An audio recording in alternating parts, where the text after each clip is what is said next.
안녕하세요. 수원에서 형사사건을 전문적으로 연구하고 해결하고 있는 정현우 변호사입니다. 합의를 했을 때 사건이 종결되는 죄명이 있고요. 이게 합의를 했는데도 사건이 종결되지 않는 것들이 있습니다. 근데 합의를 했을 때 사건이 종결되는 죄명들이 몇 개 안 되기 때문에 그냥 그것들만 좀 알고 있으면 돼요.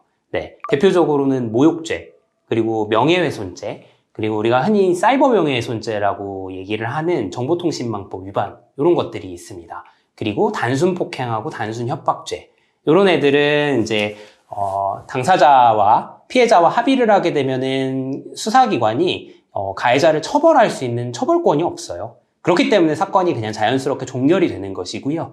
이들을 제외한 나머지는 합의를 한다 그래서 사건이 없어지거나 아니면 사건이 그냥 흐지부지 끝나버리거나 이렇게 되는 게 아닙니다. 이 점을 좀 주의하실 필요가 있는 거예요. 보통 합의를 일반적인 의미에서 본다 그러면은 합의라는 거는 사실 내가 정말 잘못을 해야만 합의를 하는 거잖아요. 그러니까 유죄를 인정을 하기 때문에 합의를 하는 거다. 이렇게 보는 것이 사실은 좀 자연스럽죠. 그리고 유죄를 인정하지 않으면은 굳이 합의를 할 이유가 없지 않냐. 이렇게 보는 것도 자연스러운 것이고요.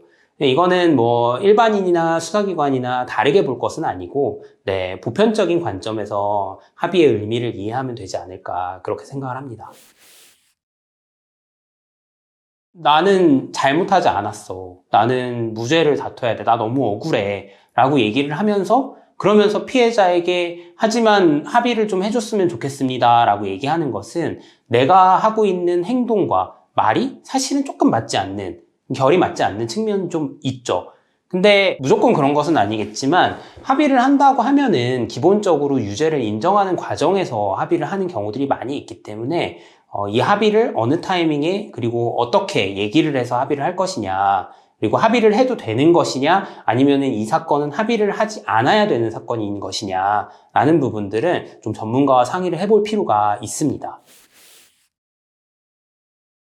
가장 많이 하는 질문이 이거예요. 합의를 하면 피해자가 고소를 취하해 줄 것이고 피해자가 고소를 취하해 주면 결국 내 사건은 그냥 그대로 끝나지 않겠느냐. 그러면 빨리 합의하고 사건을 그냥 없었던 일로 무마하는 게 가장 중요하지 않겠느냐라고 물어보시는 경우들이 굉장히 많이 있는데 제가 앞서도 말씀드렸지만 합의해서 사건이 끝나는 경우들은 몇 개 되지 않습니다. 그 외에 나머지 사건들은 실제로 이게 유죄가 되는 것이냐 무죄가 되는 것이냐를 수사기관이 최종적으로 판단을 하고 사건을 종결을 지어줘야 이게 사건이 끝나는 거예요. 그러니까 합의를 하고 고소취하서가 들어갔다고 하더라도 그것이 바로 사건의 종결을 의미하는 것은 아니다라는 점을 우리가 잊어서는 안 됩니다. 보편적으로 우리가 합의를 하게 되면은 합의서에 이런 문구들을 기재하게 돼요. 피해자와 가해자는 금 얼마에 합의를 하게 됐고, 그리고 이 합의로 인해서 합의금을 지급받고 피해자는 가해자의 형사상 처벌을 원하지 않는다. 그리고 경우에 따라서는 고소를 취소하겠다라는 그런 표현들도 들어가는 경우들이 있고, 때에 따라서는 고소 취하서라는 서류를 공식적으로 좀 받아가지고 또 제출하는 경우들도 있습니다. 하지만 그런다 그래가지고 사건이 다 끝나는 것은 아니고요. 이렇게 제출된 합의서와 고소취하서 혹은 처벌불원서 이런 것들은 이제 가해자의 양형에 참작하는 그런 참작 사유가 되는 것이에요. 그래서 검찰이 이 부분을 충분한 선처 사유로 본다면은 이제 예를 들어 구공판, 그러니까 재판에 넘길 사건을 그냥 벌금으로 정리해 준다거나 혹은 벌금으로 갈 사건을 기소유예를 끝내준다거나 이렇게 해서 선처가 가능한 것이고요. 만약에 재판으로 가게 돼서 이렇게 합의서나 처벌불원서가 들어가게 된다면은 그것은 이제 법정에서 양형의 참작 사유로 봐서 이제 형량을 줄여주는 요소로 기능을 하게 되는 겁니다.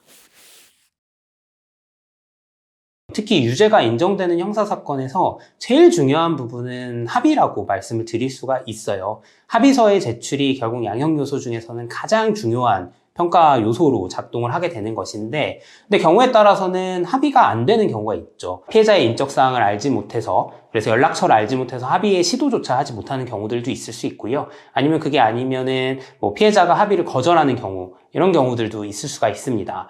근데 재판으로 넘어가게 되면은 우리가 형사공탁제도라는 것이 있어요. 이게 형사공탁 특례를 규정한 제도인데 피해자의 인적사항을 모른다거나 아니면은 피해자가 명시적으로 본인의 합의 의사가 없음을 표명하고 있다거나 이런 경우에 형사공탁이라는 약간 특수한 제도를 이용해서 피해자에게 그래도 합의는 이루어지지 않았지만 내가 잘못한 부분, 그래서 피해자가 손해본 부분에 대한 변제 효과를 좀 누릴 수 있는 그런 공탁의 방법이 있습니다. 그래서 형사공탁에서는 뭐 합의는 없더라도 형사공탁을 한 사실이 인정이 되면은 그 부분이 뭐 합의만큼은 아니더라도 일정 부분 양형에 유리한 요소로 이제 평가가 돼서 이제 형량을 좀 줄여줄 수 있는 그런 차선적인 방법이 존재를 또 합니다.